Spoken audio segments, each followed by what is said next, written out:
C'est un vrai sujet concernant. Je vous rappelle quand même un chiffre, plus de 700 000 stérilés chaque année sont posés aux femmes. Donc c'est vraiment un sujet concernant. Mais 700 000 stérilés, il y a quand même, ça se passe quand même bien dans la majorité des cas. Bien sûr, bien évidemment. Mais quand même, il y a eu un problème cet été sur l'un d'entre eux et ça a provoqué un peu une inquiétude. Et puis je vous rappelle le contexte. On est dans un contexte où on parle beaucoup des médicaments. Donc les femmes se sont inquiétées à juste titre. Il y a des règles. Il y a des règles d'utilisation. Des règles douloureuses, vous voulez douloureuses dire que l'on peut régler justement avec le stérilet, mais pas seulement. C'est un outil. Il y a des stérilés qui enlèvent les règles. Mais bien sûr, c'est un outil contraceptif, mais on a rencontré un gynécologue qui est confronté lui aussi à ce problème-là de patientes qui réclament une solution. Et il y a des règles à suivre pour pas qu'il y ait le moindre problème. Parce qu'on peut parfois tomber enceinte malgré le port d'un stérilet. Mais dans la majorité des cas, vous l'avez dit Sophie, ça se passe bien, mais il y a certaines fois où ça se passe pas terrible. Justement, il y a des règles à respecter. Le docteur Mouly nous explique tout ça.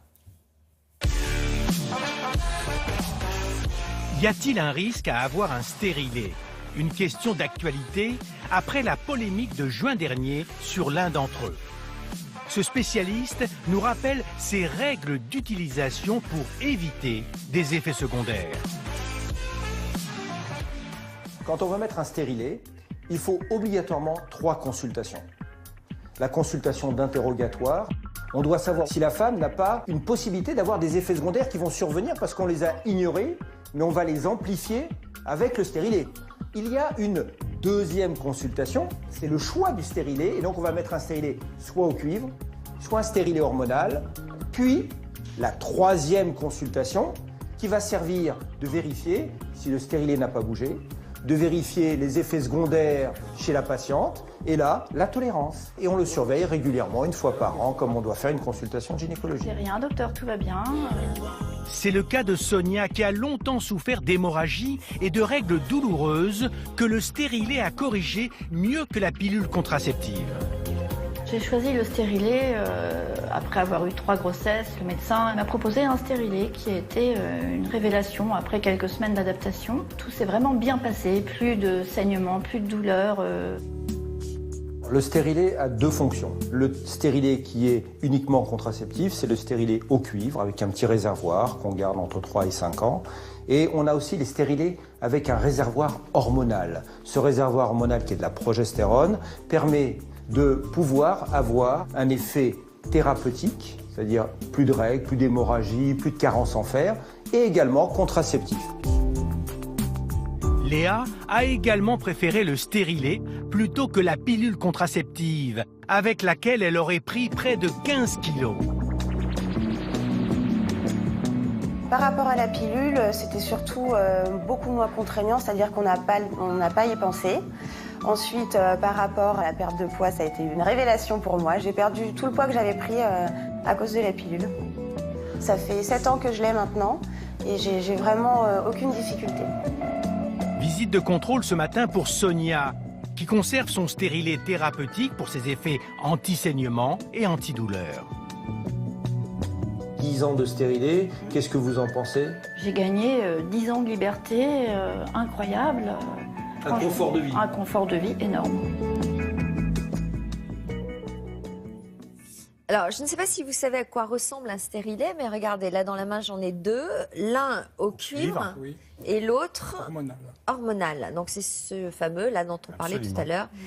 L'avantage de l'hormonal, c'est qu'on n'a plus de règles. C'est-à-dire dans la majorité des cas, effectivement, ça entraîne ce qu'on appelle une aménorrhée, une absence de règles. C'est quelque chose qui est réclamé par de nombreuses patientes, c'est qui est considéré un petit peu comme une vertu, ce qui n'était pas le cas auparavant.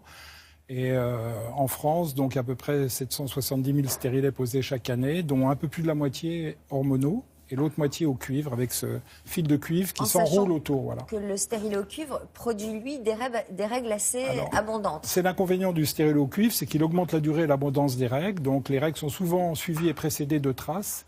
Et donc, on essaie de s'adapter, vous savez, à chaque patiente. C'est jamais une contraception imposée, c'est une contraception qui est choisie. Alors, je salue quand même le docteur Alain Tamborini, qui est gynécologue et qui nous fait le plaisir de venir. Avant de poser nos séries de questions, nous allons prendre des téléspectatrices en ligne qui ont des cas assez concernants. Christelle, par exemple. Bonjour, Christelle. Bonjour Sophie, bonjour à tous. Alors vous avez eu beaucoup de symptômes et de problèmes à la suite de la pose d'un stérilet alors que vous aviez 33 ans. Vous aviez des enfants déjà, Christelle? Oui, j'ai décidé de le poser à 33 ans. J'avais déjà eu mes 2 enfants. Donc, pareil. Pardon, d'abord une question. Est-ce qu'on peut poser un stérilet avant d'avoir des enfants? Exact. Jusqu'à une période récente, on était très réticents pour la pose de stérilet des personnes qui n'avaient pas d'enfants parce qu'on considérait que ça augmentait le risque d'infection et de compromettre la fertilité. Maintenant, on s'est aperçu que ce n'était pas la présence du stérilet qui pouvait augmenter le risque d'infection, mais le comportement ou le comportement sexuel. Donc on le fait, mais on préfère avoir une vie sexuelle stable. Donc c'était une question de prudence. Mais aujourd'hui, on le fait. Changer trop de partenaires. Ça, je vous laisse. J'essaie d'expliciter ce que pour vous mettre un stérilet, Après, je ne rentre pas dans la vie privée de la patiente. En rapport avec la pose du stérilet, voilà, tout à fait. Christelle, je vous écoute. Donc, vous aviez 2 enfants lorsque vous vous êtes fait poser un stérilet. Oui, celui avec les hormones parce que je faisais des hémorragies et beaucoup de douleurs au niveau des ovaires et de l'anémie. Donc j'ai consulté mon gynécologue qui m'a conseillé, je ne dirais pas la marque, donc ce fameux stérilet. Donc quand je lui ai demandé s'il y avait des contre-indications, il m'a dit que non, qu'il supportait très bien, il n'y avait pas de souci. Donc bon, je le fais mettre. Je suis retournée le voir donc pour voir s'il était bien posé, qu'il n'avait pas bougé, donc pas de souci. Donc pendant 1 an et demi, pas de problème. Puis au fur et à mesure, ma santé s'est dégradée jusqu'au point où aujourd'hui, au quotidien, c'est un enfer. C'est-à-dire Donc, c'est-à-dire, vous avez quoi? Simplement par des pertes de sang, mal aux ovaires, comme si j'avais mes règles en fait. Et après, des maux de tête, énormément de pertes de poids, déjà que je suis pas grosse, donc c'est une catastrophe. Crise d'angoisse, dépression, kyste aux ovaires, thyroïde déréglée. Mais vous portez toujours ce stérilet? Vous l'avez toujours? Ah non, je l'ai fait enlever au mois d'avril, mais le problème c'est pourquoi encore aujourd'hui j'ai encore des symptômes à cause du stérilet. Peut-être que c'est pas dû au stérilet, tout simplement. Pourtant c'est des symptômes que je n'avais pas avant. Alors, je dirais déjà, tous les jours, je rencontre des patientes qui sont très satisfaites du stérilet hormonal. Vous l'avez dit tout à l'heure, 9 sur 10. Donc je ne nie pas que dans 5 à 10% des cas, on peut avoir des effets secondaires. Et ce type de symptômes? Ce type de symptômes, disons que les effets secondaires qu'on peut avoir après la pose d'un stérilet hormonal s'apparentent à peu près aux symptômes qu'on peut voir en période prémenstruelle. C'est-à-dire la période assez désagréable qu'une femme peut connaître avant les règles. Au moment de la pose d'un stérilet, dans les semaines ou les 2-3 mois qui suivent, on peut avoir ça, des gonflements, des troubles de l'humeur, effectivement. En général, dans la majorité des cas, ces troubles s'amendent, disparaissent au bout de 2 ou 3 mois. Si ça persiste, je crois qu'il ne faut pas hésiter à en parler à son gynéco. Il faut communiquer avec son gynéco. D'ailleurs, il est prévu une consultation de contrôle 1 à 3 mois après pour s'assurer que le stérilet, premièrement, est en bonne place et pour s'assurer de sa tolérance. Mais je ne nie pas que dans 5 à 10% des cas, on peut avoir des effets secondaires. Donc c'est très différent d'une femme à l'autre. Tout à fait. C'est un peu comme les troubles prémenstruels. Ça s'apparente un peu à ce genre de troubles, soit des gonflements, de la rétention d'eau, ce qu'on appelle une hyperœstrogénie en gynécologie. Et je ne nie pas non plus qu'on peut avoir de temps en temps de l'acné. Donc il est déconseillé de mettre le stérilet hormonal chez une femme qui aurait tendance à l'acné. Mais tout ça, on le liste lorsque vous avez une patiente qui vient vous voir pour une consultation, pour une première pose de stérilet. Toutes ces questions sont abordées normalement. Toutes ces questions, normalement, la formation qu'on donne à nos patients, ce n'est pas une fleur qu'on leur fait, c'est une obligation à laquelle nous oblige le code de déontologie. Donc on donne des informations. D'autre part, dans chaque emballage du stérilet, il y a une petite notice qu'on remet à la patiente et une fiche de surveillance. Donc, dans cette petite notice, il y a un certain nombre des effets secondaires qu'on peut voir. Mais je dirais franchement, 9 fois sur 10, ce stérilet est très bien toléré, mais 1 fois sur 10, on peut avoir des effets secondaires. Donc, si ces effets secondaires ne s'amendent pas après 2 ou 3 mois, je pense qu'il faut en parler, envisager éventuellement le retrait du stérilet hormonal et envisager une autre méthode. Mais franchement, les patientes, en particulier l'absence de règles, elles en sont très satisfaites, elles nous le réclament. Brigitte est avec nous au téléphone. Bonjour Brigitte. Oui, bonjour. Alors bonjour vous Sophie, avez... Bonjour toute l'équipe. Moi, je voulais témoigner. Oui. Car moi, j'ai fait une pose de stérilet en 2005. En 2015, excusez-moi. Et suite à la pose de mon stérilet, j'ai fait 9 mois après une embolie pulmonaire. À quel âge? 41 ans. D'accord. Donc ce stérilet, vous l'avez enlevé? J'avais posé un premier stérilet en cuivre qui est descendu, alors j'ai fait des hémorragies. suite à ça, on m'a posé les stérilés à hormones. Et si vous voulez, quand j'ai fait mon embolie pulmonaire, j'ai fait des tests sanguins pour savoir la cause, parce que j'en avais pas dans la famille, pas d'hérédité, rien du tout. Et en fait, ils n'ont rien trouvé. Et ils se sont postés en fait sur le fait que c'était le stérilet. Bon, je suis quand même restée 2 ans avec mon stérilet. Ouais. On va juste laisser. La gynécologue, pour elle, ça ne pouvait pas être le stérilet.